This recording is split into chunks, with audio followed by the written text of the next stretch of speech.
사실 권 시장의 불출마 자체는 어느 정도 예상이 됐다는 반응도 유 변호사의 출마 자체가 파괴력을 갖고 있다기보다는 간접적인 지원을 한다는 점이 변수로 경북도지사는 뭐 어떻습니까? 어느 정도 김이 빠졌다.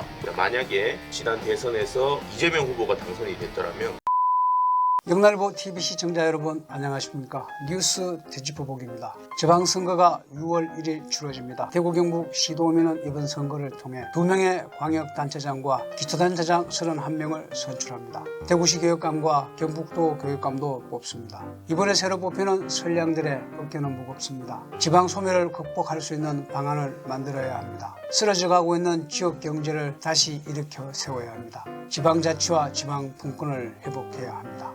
뉴스 되짚어보기에서는 영남일보 정치부 민경석 기자를 모시고 세 번에 걸쳐 대구 경북 지역 광역 및 기초단체장 선거 판세를 짚어보는 시간을 마련했습니다. 민경석 기자 안녕하십니까? 네, 안녕하십니까? 반갑습니다. 네, 반갑습니다. 저하고 지금 세 번에 걸쳐서 이제 해야 되는데 혹시 뭐 부담스럽고 그렇지는 않습니다. 저는 이렇게 영상으로 나오는 뉴스에 출연하는 건 처음이라서 부담스럽기는 한데요. 아니 제가 부담스럽지는 않습니다. 그건 괜찮습니다. 아 그렇습니까? 네, 예. 본론으로 한번 들어보겠습니다. 자, 이 특정 정당 중심이긴 하지만은 대구시장 선거가 사상 최초로 전국적인 관심을 모으고 있어요. 아마 이제 무게감 있는 중량급들이 잇따라 출연하기 때문인 것 같은데 지금 판세는 어떻습니까? 각종 여론조사 상으로만 살펴보면 1강 1중 또는 1강 2중 다 야계 구도를 형성하고 있습니다. 아, 예.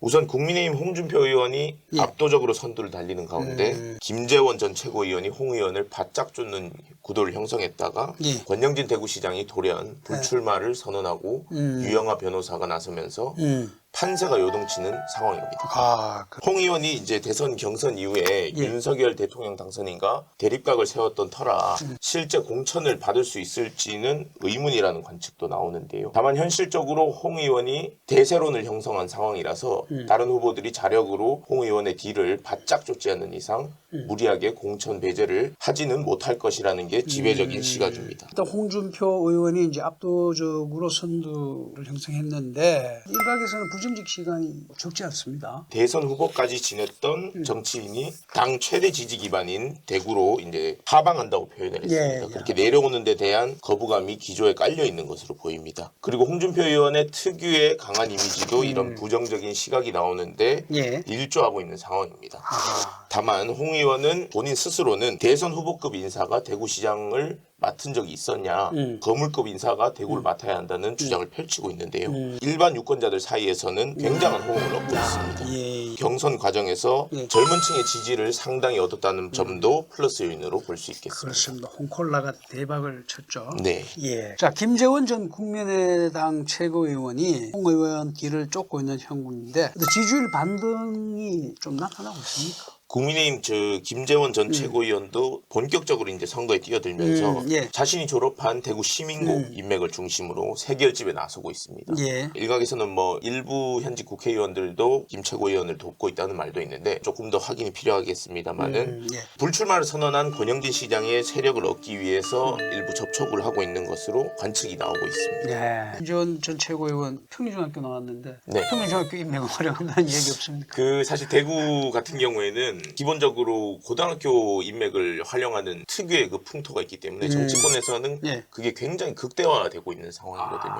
그렇기 때문에 좀 더 시민구 인맥에 기대는 것 아닌가 이렇게 보여집니다. 자, 그렇다면 우리 박근혜 전 대통령의 호위무사죠. 유영하 변호사가 출마하면서 박 전 대통령이 후원회장을 맡기로 했다고 했어요. 유영하 변호사가 대구시장 선거에 출마를 하면서 선거판의 새로운 변수로 떠오르고 있습니다. 유 변호사의 출마 자체가 파괴력을 갖고 있다기보다는 박근혜 전 대통령이 후원회장을 맡으면서 간접적인 지원을 한다는 점이 변수로 보입니다. 유 변호사의 출마가 홍 의원과 김 전 최고위원 양강 구도를 형성하고 있는데 어떤 영향을 미칠지는 아직 미지수입니다. 표면적으로는 친박 표심을 김재원 최고와 나누게 된다는 점에서 김재원 전 최고가 손해를 볼 수 있다는 관측도 있지만 홍 의원이 당대표 재임 당시에 박 전 대통령을 출당했다는 점에서 친박 유권자들의 분노 투표를 이끌어낼 수도 있다는 분석도 나오는 상황입니다. 다만 일각에서는 김재원 최고와 유 변호사의 단일화 가능성을 언급하기도 하는 상황인데요. 이건 아직 좀 더 취재가 필요하겠지만 현재로서는 가능성은 반반이라고 봅니다. 아, 그렇습니다. 자, 그렇다면 우리 삼선 도전 의지를 밝혔던 권영진 현 대구시장 얘기하지 않을 수가 없는데, 자, 의외입니다. 갑작스럽게 불출마 선언을 하셨어요. 예, 그 맞습니다. 배경에는 뭐 어떤 것들이 있을까요? 사실 저도 저번 달 29일 밤에 예. 권 시장이 불출마할 것이라는 소문을 이제 복수의 취재원들을 통해서 확인을 했었는데요. 당사자는 물론이고 핵심 최측근들은 통화 연결이 어려웠던 상황입니다. 이후에 이제 그 측근 그룹에 있던 인사들을 취재를 해보니까 예. 이제 내일 기자회견을 하고 불출마를 공식적으로 선언할 거라는 이야기를 듣고 밤늦게 다소 급하게 기사를 좀 송고했었습니다. 그렇습니다. 사실 권 시장의 불출마 자체는 예. 지역 정치권에서는 불출마가 어느 정도 예상이 됐다는 반응도 심심찮게 찾아볼 수 있는 상황이었습니다. 예. 일단 각종 여론조사에서 재선을 한 현직임에도 불구하고 예. 현직 프리미엄을 전혀 누리지 못하고 있었기 때문인데요. 여기에다 홍준표 의원이 최대 25%의 감점을 받을 것으로 보이던 페널티 규정이 10% 감점으로 완화되면서 불출마를 결심했다는 말도 나옵니다. 이후에 홍준표 의원을 상대하기 위해서 대구 현역 의원의 차출론도 불거졌지만 예. 현재로서는 가능성이 낮아 보입니다. 예. 권 시장의 불출마를 선언한 타이밍 자체가 예. 조금 애매했던 상황이라서 선거를 준비할 시간이 부족한 데다 권 시장이 불출마한다고 해서 시장 출마를 한다는 것 자체가 정치적 명분이 약하기 때문입니다. 우리 대구가 묘하게도 삼선을 허락하지 않는 맞습니다. 예. 곳이에요. 이 문희갑 김부민 시장 두 분만 하시고 맞습니다. 삼선 예. 못 하셨거든요. 그렇습니다. 그 징크스를 결국 못 깨는군요. 자, 그렇다면 이 권 시장이 정치적으로 그냥 뭐 이렇게 하는 상 들어가지는 않을 텐데. 네, 맞습니다. 뭐 향후 행보가 어떻게 뭐 점쳐지는 게 있습니까?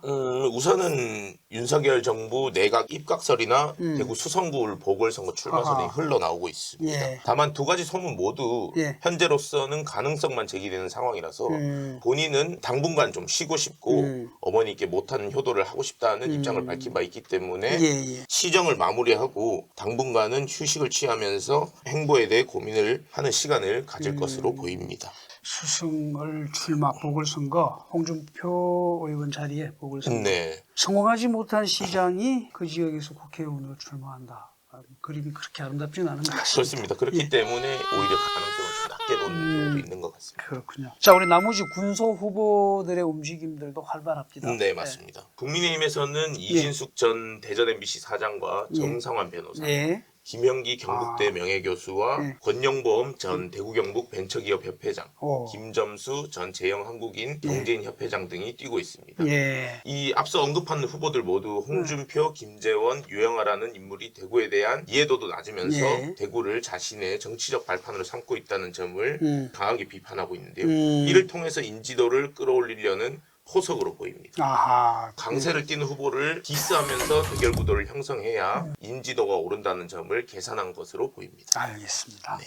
자, 그러면 우리 좀 지역에서는 세가 약합니다만 더불어민주당도 후보를 내야 되지 않겠습니까? 네, 맞습니다. 예. 더불어민주당 같은 경우에도 나름 이제 후보군들의 각축이 치열한 상황인데요. 네. 현재로서는 김동식 대구시의원과 네. 서재원 전 동구갑 지역위원장이 출사표를 낸 상황입니다. 아, 예. 이 가운데 대구시 경제부시장을 지낸 홍일학 전 의원의 출마 여부가 흥행 포인트로 꼽힙니다. 사실 예. 홍 전 의원 같은 경우에 이 앞서 언급한 인물들 사이에서 가장 큰 정치적 중량감을 보여주고 그렇죠. 있기 때문에 재선 재선 의원인데다가 예. 경제부시장까지 지냈기 그렇습니다. 때문이죠. 김동식 시의원 같은 경우에는 김부경 국무총리의 보좌관과 대구 시의원을 지내면서 쌓은 정책 대안 제시 능력을 강조하고 있습니다. 예. 따라서 다소 합리적이라는 평가도 받고 있는데요. 예. 서재원 전 위원장 같은 경우에는 2018년 지방선거에 동구청장에 출마해서 예. 백이철 청장과 예. 박빙 승부 끝에 고배를 마신 저력이 있습니다. 네. 현재 또 만 42세로 젊은 대구시장을 표방하고 있습니다. 알겠습니다.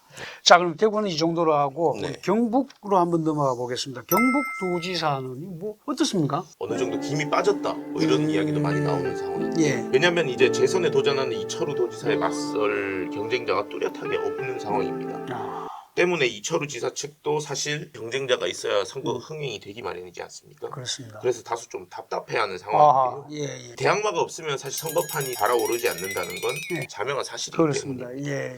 선관위에 따르면 전국 17개 광역단체장 중에 예비후보 등록이 이뤄지지 않은 곳은 경북이 유일합니다.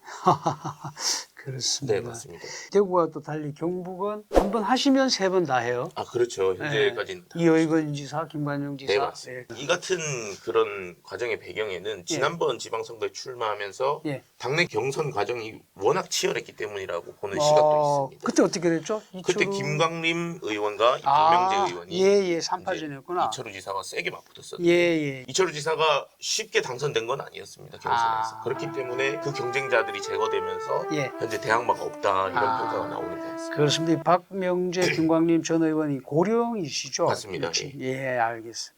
민주당 입장에서는 전통적인 약세 지역이라서 사실 후보를 내기도 좀 어려운 상황입니다. 만약에 지난 대선에서 이재명 후보가 당선이 됐더라면 그 힘을 받아서 상당히 좀 핫한 지역으로 떠오를 가능성도 보였었는데요. 예. 하지만 윤석열 당선인이 대통령에 당선이 됐기 때문에 현재로서는 민주당 후보로 권영세 안동시장, 장세호 경북도당위원장, 예. 오중기 전 청와대 행정관 등이 거론되는 상황입니다. 말씀 잘 들었습니다. 네. 자, 우리 이제 모두에도 말씀드렸다시피 이제 3번에 걸쳐서 우리 방송을 진행해야 되는데 네. 앞으로 2번 더 많이 더 주시기 바랍니다. 오늘 처음이라서 조금 떨리긴 굉장히 잘하시는데. 좀 더 준비를 더 많이 해서 감사합니다. 지방선거를 앞두고 출마 예상자들 가운데 고향 대구를 외치는 이들이 적지 않습니다. 고향의 의미가 무엇인지, 언제부터 그들이 대구를 고향으로 삼았는지 궁금합니다. 벌써 8번째 지방선거입니다. 지난 시간을 반추해 봤을 때 우리의 선택은 어땠습니까? 더 나은 대구와 경북을 원한다면 이번만큼은 더욱더 신중한 선택이 필요해 보입니다. 오늘 순서는 여기까지입니다. 감사합니다.